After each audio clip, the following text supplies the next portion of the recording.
You expect me to believe that a Black Hawk helicopter collided with an American Airlines flight in DC's most modern and secure airspace?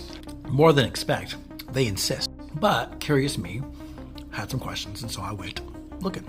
On the post that we just watched, there's a comment in his comment section that talks about the address of where the black helicopter came from.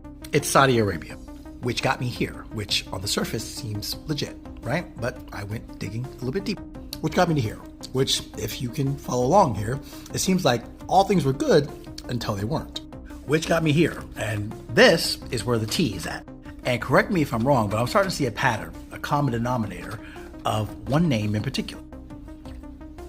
The United States sanctioned some Saudi nationals, and Congress attempted to cut off U.S. weapon sales to Saudi Arabia related to the war in Yemen. However, this was unsuccessful due to opposition from the Trump administration.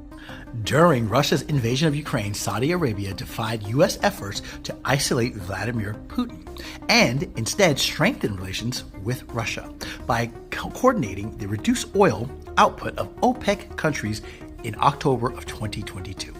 This event triggered a strong backlash in the United States, with relations sinking to an all-time low. American officials have criticized Saudi Arabia for actively enabling Russians to bypass U.S. and EU sanctions and for undermining Western efforts to isolate Vladimir Putin. Another example of that can be found here. There was some bullshit going down. Obama put a stop to it. Trump said, no, keep that shit up.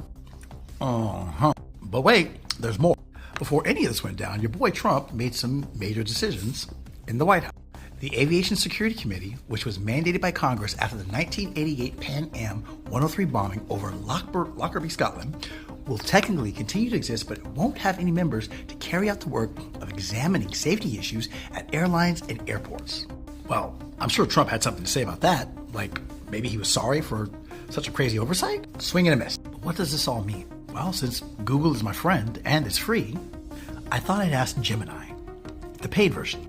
I asked Gemini, how would America benefit if we went to war with Saudi Arabia? And this is what it had to say. That too. All I'm saying is that this feels like deja vu. It smells like 9/11. One thing I know about billionaires, they love money. One thing I know about war is war makes a lot of money.